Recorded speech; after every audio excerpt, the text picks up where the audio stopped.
Goldilock premium research के founder और chief strategist Gautam Shah साहब हमारे साथ कार्यक्रम में शामिल हो रहे हैं, जिन्होंने अमेरिका से सीएमटी की एजुकेशन की है और उसके अलावा कनाडा से भी आपने सीएफटी का कोर्स किया है। आईबीएस हैदराबाद से आपने पोस्ट ग्रेजुएशन में बिजनेस एडमिनिस्ट्रेशन में पोस्ट ग्रेजुएशन डिप्लोमा किया है। 20 साल से ज्यादा का लंबा गहरा अनुभव गौतम जी का है स्टॉक मार्केट को ट्रैक करने का। सर बहुत बहुत स्वागत है आपका, धन्यवाद हमें समय देने के लिए। सबसे पहले तो बताएं सर, क्या मतलब मार्केट में क्या दिख रहा है आपको 2023 में? बड़ी तेजी, बड़ी मंदी, सुस्ती, रेंज बाउंड, क्या व्यू बन रहा है सर? गुड मॉर्निंग सिंघवी जी। देखिए, जिस तरह के वीकली और मंथली चार्ट्स पहली बार पिछले 12 महीनों से अब दिख रहे हैं, मुझे लग रहा है कि थोड़ा सा एक चैलेंजिंग सा ईयर रहेगा। ज्यादा तेजी रहने की चांसेस काफी कम है और इनफैक्ट नीचे जाने की चांसेस काफी ज्यादा है।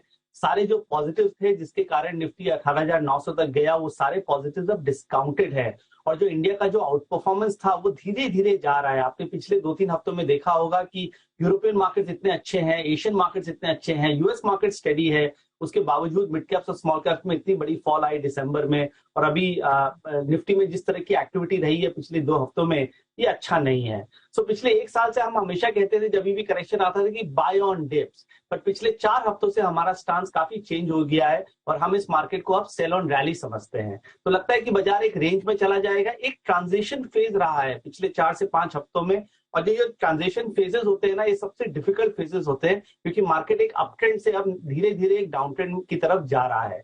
लेवल्स काफी क्लियर है, नीचे में 17,800 क्योंकि वहां से मार्केट ने 2 बार रिबाउंड किया, काफी इंपॉर्टेंट सपोर्ट है मल्टीपल स्टडीज के हिसाब से, और ऊपर में 18,300। तो ये एक रेंज है, मुझे लग रहा है कि इस रेंज में डिस्ट्रीब्यूशन हो रहा है और इवेंचुअली 17,800 ब्रेक कर सकता है, और अगर वो ब्रेक आती है तो 5-7-10% की फॉल आ सकती है।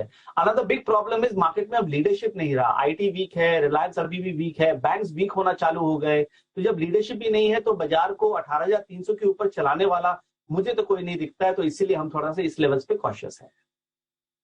अपसाइड कम है, नीचे की रिस्क 2 चीजें है।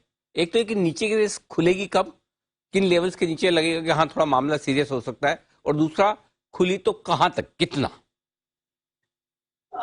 देखिए 18,200-300 पे जब हम थे 1 हफ्ता पहले, तो हमने सबसे पहले वहां पर एक नेगेटिव व्यू दिया था कि अगर 18,300 निफ्टी अगर क्रॉस नहीं करता है तो यहां से गिर सकता है। और उसके बाद मूविंग एवरेज से मार्केट गिरा, 17,800 पे सपोर्ट लिया। और टेक्निकल एनालिसिस में हम एक कॉन्सेप्ट बोलते हैं डाउ थ्योरी का। तो डाउ थ्योरी सेल तब ट्रिगर होगी जब मार्केट 17,800 के नीचे चला जाएगा। 2 अटेम्प्ट वहां पर हुई है, 2 बार बुल्स ने उस लेवल को संभाला है, बट अगली बार हो सकता है कि ये लेवल नहीं संभले, और अगर ये टूटता है तो फिर नीचे नेक्स्ट लेवल तो 17,300-400 है और उसके नीचे 16,900 है। पर ये हमारा वर्स्ट केस नहीं है। अगर आप पूरे साल की बात करें तो नीचे में लोअर एंड 16,000-16,200 का बड़ा सपोर्ट है। सो चार्ट्स उतने अच्छे हैं नहीं। ये देखिए, मैं जनरली हमेशा ऑप्टिमिस्टिक रहता हूं, मैं पिछले 1-1.5 साल से हमेशा बाय ऑन डिप्स कहते हुए आया हूं, बट अभी जिस तरह के मंथली चार्ट्स हैं वो मुझे थोड़ा सा डिस्कंफर्ट दे रहे हैं और इसीलिए हमने ये व्यू बनाया है। थोड़ी सी डाउन साइड रिस्क है, क्योंकि आप ये कह रहे हैं कि लीडरशिप है नहीं, ऊपर ले जाएगा तो कौन, चलो कोई बात नहीं, सर नीचे ले जाएगा तो कौन, वो बता दो आप। देखिए, नीचे की तरफ तो काफी कंट्रीब्यूटर्स हैं। अच्छा। अभी पूरे मार्केट को बैंक्स ने संभाल के रखा था। पिछले 3-4 महीनों में अगर कोई सेक्टर है जो बाजार को 18,900 ले गया, वो था बैंक निफ्टी। इतनी अच्छी तेजी आई, और बैंक निफ्टी में अगर आप देखें पिछले 1-2 हफ्तों से जिस तरह का उसका प्राइस एक्शन है, मुझे काफी टॉपिश लगता है। अगर आप ट्रेडिशनल टर्म्स में बात करें, वीकली चार्ट्स, मंथली चार्ट्स में खराब पैटर्न्स हैं, एलियट वेव स्टडीज खराब है, मूविंग एवरेजेस खराब है, तो काफी नेगेटिव ट्रिगर्स है। और बैंक निफ्टी अभी सबसे इंपॉर्टेंट सपोर्ट पे है, 41,700 टू 42,000। और अगर ये सपोर्ट जोन टूट गया तो मुझे लगता है कि बैंक निफ्टी में 1,500 से 2,000 पॉइंट की फॉल आ सकती है। और वैसे भी जो सारे जो टॉप स्टॉक्स है, आप आईसीआईसीआई बैंक का चार्ट देख लीजिए, एसबीआई का चार्ट देख लीजिए, पहली बार 1.5 साल में यहाँ पर कुछ बेरिश पैटर्न्स बने हैं, जिसके कारण हम थोड़ा सा अनकंफर्टेबल हैं। ले जाने के लिए सब तैयार बैठे हैं, मतलब है सेक्टर्स ढेर सारे हैं जो कमजोर हो रहे हैं और खाली एक बैंक है जो बड़ा मजबूत है। अच्छा, आमतौर पर वैसे तो मजबूती के बाजार में भी कुछ सेक्टर्स कमजोर होते हैं गौतम जी, कमजोरी के बाजार में भी कुछ मजबूत होते हैं। जिन लोगों को पैसा लगाना है बाजार में, उन्हें क्या करना चाहिए? देखिए, सबसे पहले तो अगर आपको पैसा लगाना है तो बाजार के बाहर लगाइए, वो है गोल्ड और सिल्वर। अच्छा। पिछले 2 महीना से हम ये काफी बुलिश व्यू अपने क्लाइंटों को बता रहे हैं और धीरे धीरे आपने देखा होगा कि गोल्ड 1880 इंटरनेशनल प्राइसेस तक चला गया है और मुझे लग रहा है कि इस साल गोल्ड और सिल्वर न्यू 52 वीक हाइज और लाइफ टाइम हाइज बना सकते हैं। तो clearly I think the trade will be gold and silver, वहां पर टॉप अप कीजिए हर डिक्लाइन पे। और अगर कोई सेगमेंट्स है मार्केट में जहां पर आपको हाइड करना है तो वैल्यू में हाइड कीजिए, क्योंकि अभी क्या हो रहा है, जहां पर ग्रोथ थी, जहां पर बड़े वैल्यूएशंस थे, वहां पर सबसे ज्यादा गिरावट आ रही है। और जो वैल्यू है, पीएसयू स्टॉक्स को देख लीजिए, इतनी बड़ी डिविडेंड यील्ड, अंडर ओन्ड, बहुत सालों बाद वहां पर ब्रेकआउट है। तो पूरा पीएसयू सेगमेंट है, मुझे लगता है कि अच्छा करेगा। अगर बाजार नीचे भी जाता है तो वो होल्ड आउट करेगा। सेकेंडली, हमें कैपिटल गुड्स अच्छा लगता है। कैपिटल गुड्स मेरे हिसाब से एक 5 साल की स्टोरी है, तो बीच में अगर मार्केट गिरता है तो कैपिटल गुड्स में इन्वेस्ट कीजिए। आई थिंक अच्छे स्टॉक सेटअप से लॉन्ग टर्म के हिसाब से। और फार्मा मेरे हिसाब से 1.5 साल की बेयर मार्केट के बाद अब निकल सकता है धीरे धीरे। कई स्टॉक्स वहां से निकल रहे हैं। अगर आप डीवीज लैब को देखें, लगता है कि बॉटम आउट कर रहा है। 2 दिन पहले हमने जाइडस लाइफ को कवर किया था। तो फार्मा एक ऐसा सेक्टर है जो चल सकता है। तो पीएसयू, कैपिटल गुड्स और फार्मा, ये 3 सेक्टर्स हम अभी रेकमेंड करेंगे।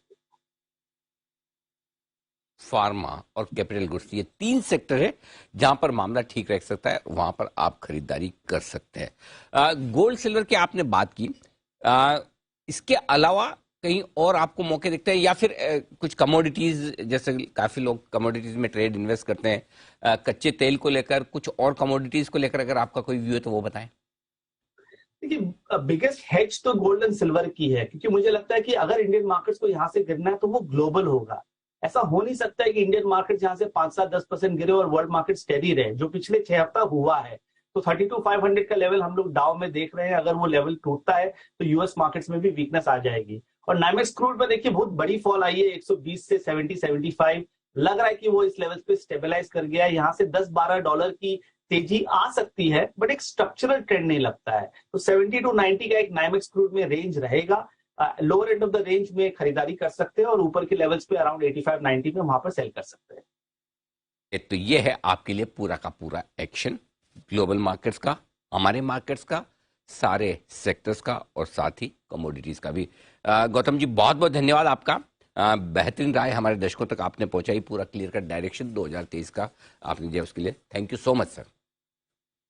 Thank you. बिल्कुल।